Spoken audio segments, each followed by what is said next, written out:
Hello my friends. कैसे हैं आप लोग? उम्मीद करता हूँ सभी लोग अच्छे ही होंगे। तो चलिए शुरू करते हैं आज का ये नया एपिसोड। एपिसोड की शुरुआत में हमें ट्रेनिंग ग्राउंड को दिखाया जाता है। तभी टैन लीजंग एमसी से कहता है, चलो मान भी लिया सडनली मेरे क्लास और हेड इंस्ट्रक्टर चेंज हो गए, लेकिन मुझे योन वुक्यूंग से पब्लिक ड्यूल क्यों करनी है? इस बार एमसी कहता है, तुमने अभी तक फ्लो को अंडरस्टैंड नहीं किया। तुम्हें उस ड्यूल को मेरे लिए जीतना है ताकि मैं अपनी एबिलिटीज को प्रूव कर सकूं। और हंसते हुए थम्स अप करते हैं। इस बार टैन लीजंग कहता है, ये तुम्हारी प्रॉब्लम है, इन सभी में फंस के मुझे क्या ही फायदा होगा? जिस पर एमसी बहुत ही ज्यादा डरावने अंदाज में कहता है, रिवेंज। जिसे सुन टैन लीजंग एक पल के लिए शॉक हो गया। तभी एमसी कंटिन्यू करते हुए कहता है, क्या तुम हमेशा उस गोकबुयुक मार खाते नहीं रहते? और तुम्हें कैसा लगा जब मैंने उसकी कुत्ते की तरह धुलाई की? क्या तुम एक्साइटेड थे? क्या तुम्हें उसे देख मजा आया या फिर गुस्सा आया कि तुम उस कमीने को अपने हाथों से मारकर अपना बदला ले नहीं पाए? तुमने अभी कहा कि वो हरामी गोकबुयुक भी योन वुक्यूंग को छू नहीं पाया। और एक शातिर मुस्कान के साथ कहता है, क्या हो अगर तुम इतने स्ट्रांग हो जाओ कि योन वुक्यूंग को हरा दो, तो इसके बाद तुम इजीली उस गोकबुयुक से अपना रिवेंज ले सकते हो। तो इसके बारे में तुम क्या सोचते हो? क्या ये तुम्हारे खुद के लिए एक अच्छा प्रेजेंट नहीं होगा? एमसी की इन बातों को सुनकर टैन लीजंग कुछ सोचने लगता है और कहता है, अगर आपके कहे जैसे मैं स्ट्रांग हो सकता हूँ तो ठीक है, ये मैं खुद के लिए करूंगा। जिस पर एमसी कहता है, ऑफ कोर्स मैं तुम्हें बहुत ज्यादा स्ट्रांग बना दूंगा। तभी टैन लीजंग कहता है, इस बात का गोकबुयुक से कुछ लेना देना नहीं है, मैं तो बस स्ट्रांग होना चाहता हूँ मेरी करंट स्टेट से। इस पर एमसी इविल हंसी हंसते हुए कहता है, चलो फिर शुरू करते हैं। और इसी के साथ हमारा सीन शिफ्ट होता है और हमें ट्रेनिंग ग्राउंड को दिखाया जाता है, जहाँ पर टैन लीजिंग लकड़ी की स्वॉर्ड से प्रैक्टिस कर रहा था और एमसी छत पर बैठकर उसकी ट्रेनिंग को देख रहा होता है। तभी एमसी कहता है, तो चलो अब तुम्हारे स्किल्स को चेक करते हैं। ऐसा सोचो कि तुम योन वुक्यूंग से फाइट कर रहे हो और अपनी मार्शल आर्ट को फुलेस्ट वे में रिलीज कर। एमसी की बात को सुनकर टैन लीजंग अपना फाइटिंग स्टांस में खड़ा हो जाता है और एक जोरदार स्ट्राइक उस लकड़ी के पुतले पर कर देता है और इसी पर ना रुकते हुए वो कंटिन्यूअस स्ट्राइक उस पे करने लगता है। इसी के साथ एमसी चिल्लाकर कहता है, कीप गोइंग, अपनी फुल फोर्स से अटैक करते रहो। तभी एमसी की बातों को सुनकर वो फिर से अटैक करने के लिए आगे बढ़ता है, लेकिन बीच में ही एनर्जी एग्जॉस्ट होने की वजह से जमीन पर धड़ाम से आकर गिरता है और अपने घुटनों पर आकर जोर जोर से सांसें भरने लगता है। तभी एमसी सोचते हुए कहता है, पैथेटिक, ये तो काफी बुरा है। और टैन लीजंग वहीं पर पसीने में पूरा भीग गया था। तभी एमसी कहता है, क्या तुम्हें अपनी प्रॉब्लम के बारे में पता है? जिस पर टैन लीजंग कहता है, बेसिक मूव्स को परफॉर्म करते टाइम किसी वजह से मेरी इंटरनल एनर्जी डिस्पर्स हो जाती है। पहले तो लगा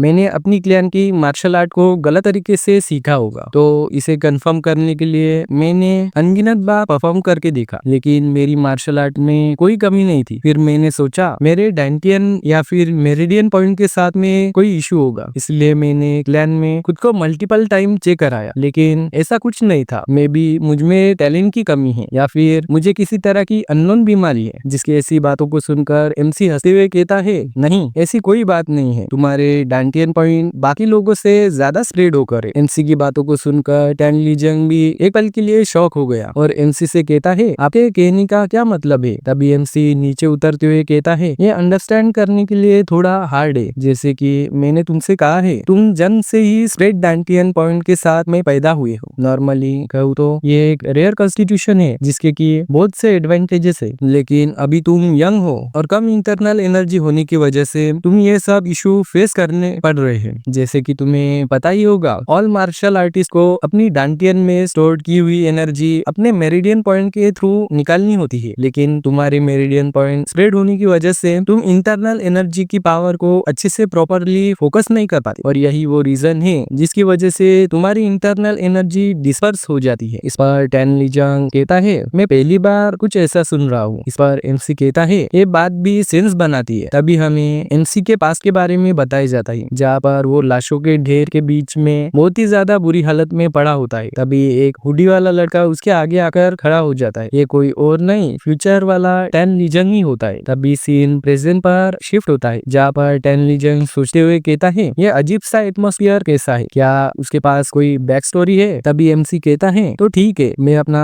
एक्सप्लेनेशन यहाँ पर खत्म करता हूँ, जबकि तुम्हें प्रॉब्लम के बारे में पता चल गया तो चलो इसको फिक्स करते हैं। इस पर टैन लीजंग एक्साइटेड होते हुए कहता है क्या सच में कोई ऐसा रास्ता है जिसकी मदद से हम इसे फिक्स कर सकते हैं। इस पर एमसी कहता है ऑफ कोर्स, एक्चुअली ये बहुत सिंपल है, बाकी लोगों की कंपैरिजन में तुम्हारे वाइडर मेरिडियन पॉइंट की वजह से तुम्हारे पास कम पावर है, तो इसको रिजॉल्व करने के लिए तुम्हें अपनी इंटरनल एनर्जी को बढ़ाना होगा, लेकिन इतने शॉर्ट टाइम पीरियड में तुम्हारी इंटरनल एनर्जी को बढ़ाया नहीं जा सकता। तो मेरे पास सिर्फ एक ही मेथड है जिसे मैं तुम्हें सिखाने वाला हूँ। अपनी इंटरनल एनर्जी को गैदर करते रहो जब तक कि तुम अपने बेसिक मूव को स्टार्ट ना कर दो। जब तुम इनफ एनर्जी को गैदर कर लो तो तुम अपनी रियल पावर को शो कर सकते हो। एनसी की बात को सुनकर वो वैसे ही करता है और एक ही बार में उस डमी पुतले के 2 टुकड़े कर देता है और अपनी इस पावर को महसूस कर बहुत ही ज्यादा खुश हो जाता है और चिल्लाकर एमसी से कहता है क्या आपने वो देखा सीनियर इंस्ट्रक्टर, मेरी इंटरनल एनर्जी डिस्पर्स नहीं हुई। जिस पर एमसी कहता है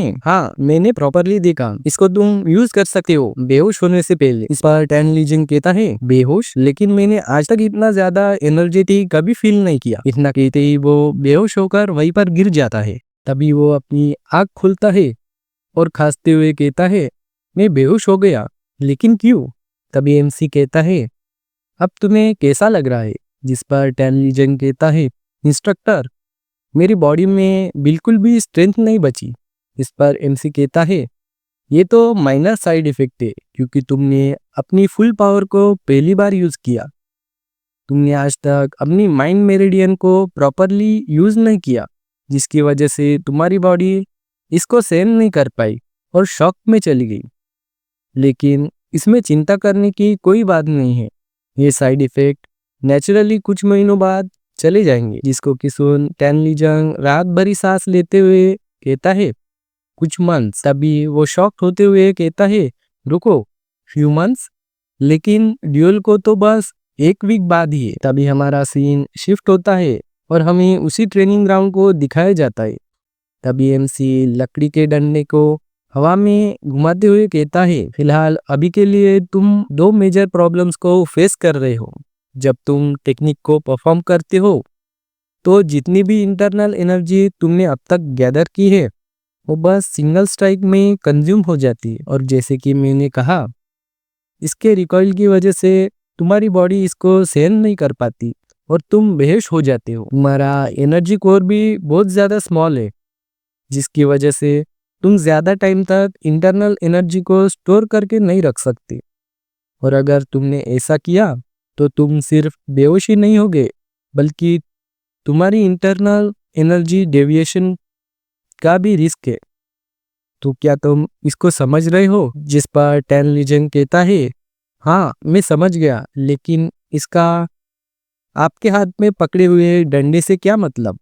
जिस पर एमसी कहता है स्मॉल स्टेप को निग्लेक्ट करो और इम्पोर्टेंट चीज़ों पर फोकस करो। ऐसा कंसीडर करो कि ड्यूल की स्टार्टिंग में तुमने इंटरनल एनर्जी को स्टोर करना शुरू कर दिया, तो तुम्हें अपनी फुल पावर को गैदर करने में कितना टाइम लगेगा। जिस पर टैन लीजंग कहता है रफली 7 मिनट्स। इस पर एमसी कहता है तो तुम उतनी देर तक योन वुक्यूंग को कैसे रोके रखोगे।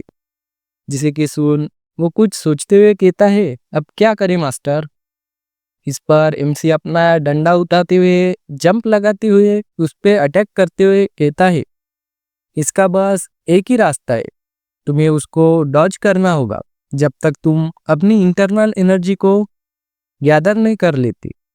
एमसी के अटैक को टैन लीजंग बड़ी मुश्किल से डॉज करता है और चिल्लाते हुए कहता है आखिर तुम ये क्या कर रहे हो। जिस पर एमसी अटैक को कंटिन्यू करते हुए कहता है फोकस करो और अपनी इंटरनल एनर्जी को गैदर करो, अपनी आंखें अपोनेंट के वेपन से हटने मत दो। तभी वो अपने इल्यूजन मैजिक को कास्ट करते हुए टैन लीजंग पर फिर से अटैक कर देता है, जिसे कि वो डॉज नहीं कर पाता और डंडा आकर सीधा उसके सर पर लगता है और उसकी हालत खराब हो जाती है। इसी के साथ शाम हो जाती है। अपने सर पर हाथ रखकर बैठा होता है। तभी एमसी कहता है तुम अभी से रोने लगे, अभी तो मैंने अपनी इनर एनर्जी को भी यूज नहीं किया। खड़े हो जाओ, हम ट्रेनिंग को कंटिन्यू करेंगे। जिस पर टेनलिजंग रोनी सी सूरत बनाकर कहता है, क्या ये ट्रेनिंग है?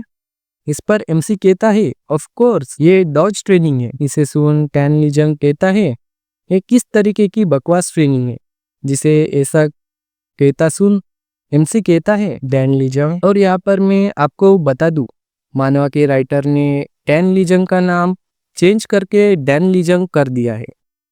तभी एमसी कंटिन्यू करते हुए कहता है, क्या तुम्हें लगता है ये सब मैं तुम्हें बुली करने के लिए कर रहा हूँ? मैंने तुम्हें एक्सप्लेन किया तुम वीक क्यों हो और इसको कैसे फिक्स करना है। यहाँ तक कि मैंने तुम्हें इसे अच्छे से डिमॉन्स्ट्रेट कर कर भी बताया। और मैं गारंटी लेता हूँ कि अभी के लिए यही एक रास्ता है जिसकी मदद से तुम एक वीक बाद योन वूक्यों को हरा सकते हो। मैं मानता हूँ ये ट्रेनिंग बहुत ज़्यादा हार्ड और पेनफुल है, पर क्या ये उस ह्यूमिलेशन से भी ज़्यादा बुरा है जो कि गोबोयुक और योन वोक्यूम ने किया है? क्या तुम अपने इस चांस को ऐसे ही जाने दोगे? डैनलिजांग इसे सोचने लगता है और योन वोक्यूम को याद करते हुए अपनी लकड़ी की तलवार को कसकर पकड़ते हुए कहता है, I am sorry instructor, please डॉज ट्रेनिंग को कंटिन्यू करें। मैं इसको पूरे दिन तक सहन कर सकता हूँ। जिस बार एमसी हंसते हुए कहता है, वोल्डे ये क्या नॉनसेंस बोल रहे हो? तुम ये ट्रेनिंग नॉनस्टॉप पूरे वीक तक करने वाले हो। जिसे कि सुन डैन लीजंग की फट जाती है। इसी के साथ एमसी एक खतरनाक स्टांस लेते हुए डैन लीजंग पर अटैक कर देता है, जिसे कि वो रोते हुए रोकने की कोशिश करने लगता है।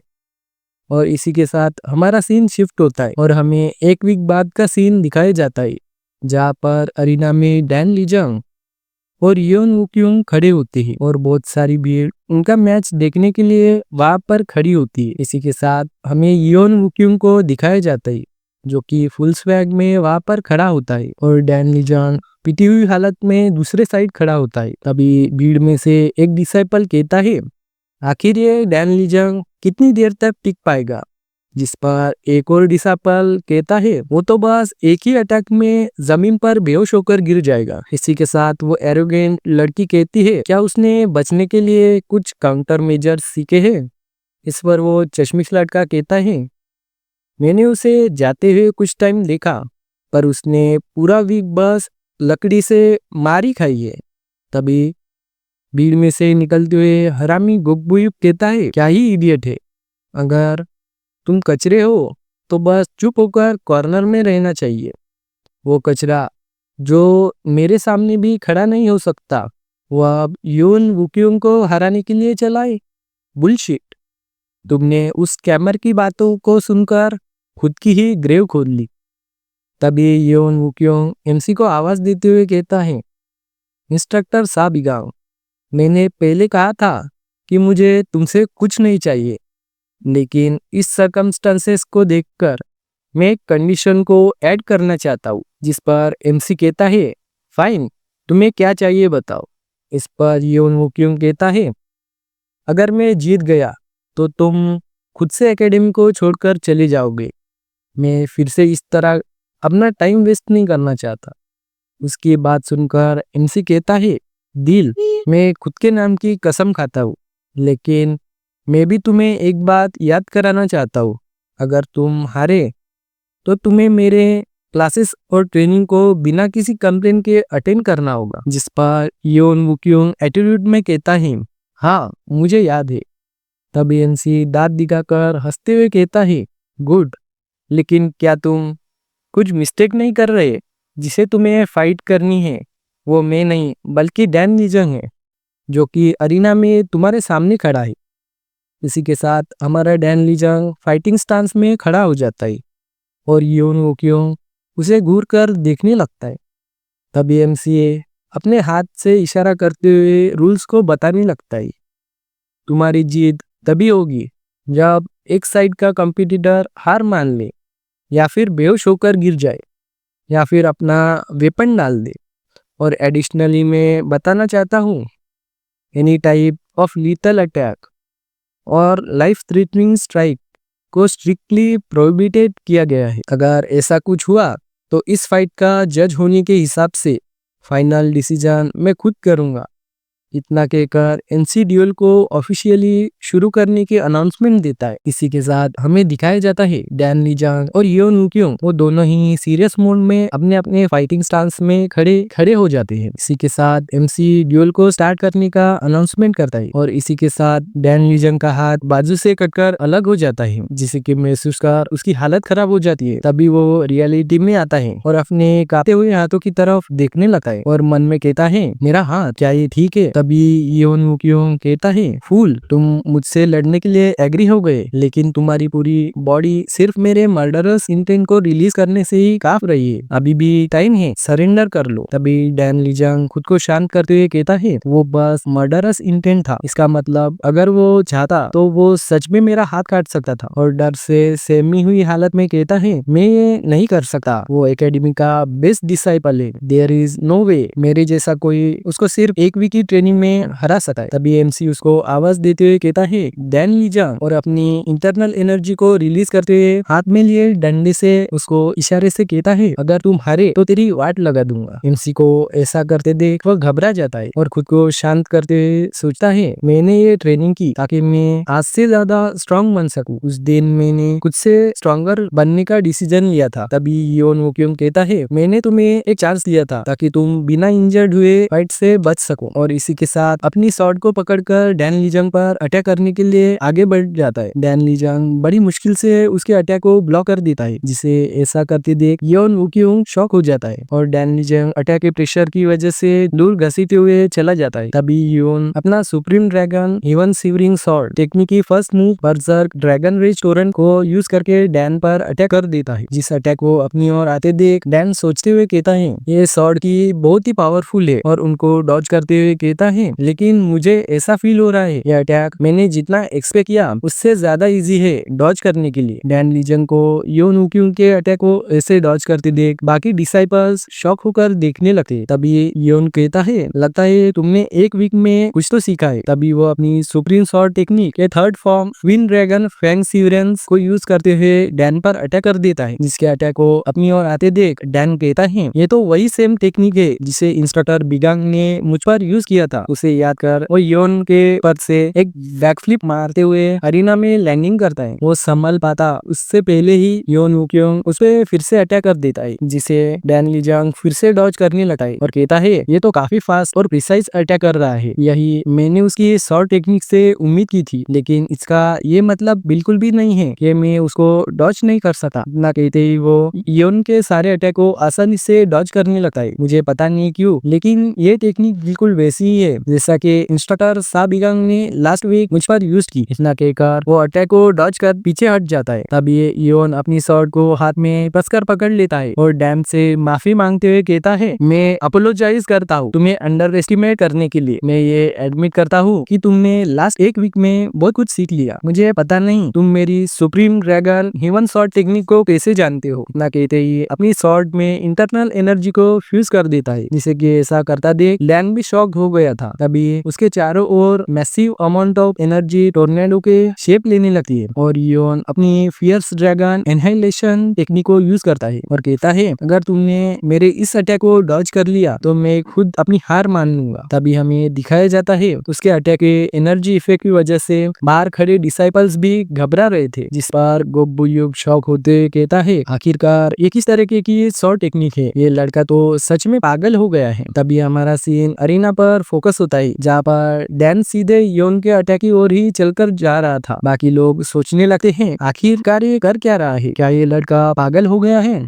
तभी हमें ड्यूल से एक दिन पहले का सीन दिखाया जाता है, जहाँ पर डैन एक्सेसिव ट्रेनिंग करने की वजह से हाफ रहा था। तभी एमसी उससे कहता है, तुम डॉजिंग करने में काफी अच्छे हो गए हो, ये तुम्हारी ड्यूल में काफी मदद करेगा। इस पर डैन कहता है, क्या ये सच में मुझे योन के सारे अटैक से बचने के लिए हेल्प करेगा। जिस पर एमसी ना कहता है और इसे सुन डैन की और ज्यादा हालत खराब हो जाती है। तभी एमसी कहता है, योन वूक्योंग कोई इडियट नहीं है, पहले तो वो तुम्हें अंडर एस्टिमेट करेगा, लेकिन लेकिन अगर तुम कंटिन्यूअसली उसके अटैक को डॉज करने लगे तो उसको ये बात समझ आ जाएगी, और अगर तुम लास्ट तक सर्वाइव कर गए तो यकीनन वो उस टेक्निक को यूज करेगा, एक बिग स्केल का स्वॉर्ड अटैक, जिसे कि वो फिलहाल के लिए यूज कर सकता है, और उसका नाम है फियर्स ड्रैगन एनहाइलेशन। ये बेसिकली एक ऐसी मार्शल आर्ट है जो कि एक मैसिव अमाउंट में इंटरनल एनर्जी क्रिएट करती है। मैं तुम्हें एडवांस में बताना चाहता हूँ, तुम इसको डॉज नहीं कर सकते। जंप करना या फिर पीछे हटकर डॉज करना पॉइंटलेस है, क्योंकि वो अटैक जल्द ही बड़ा होके पूरे अरीना को निगल जाएगा। तभी डैन एमसी से कहता है, तो फिर क्या करे, क्या उसको हराना नामुमकिन है? इस पर एमसी कहता है, ध्यान से सुनो, ऐसा दुनिया में कुछ भी नहीं जिसे हराया नहीं जा सकता। इसी के साथ एमसी कहता है, फियर्स ड्रैगन एनहाइलेशन टेक्निक एक ऐसी मार्शल आर्ट है जिसको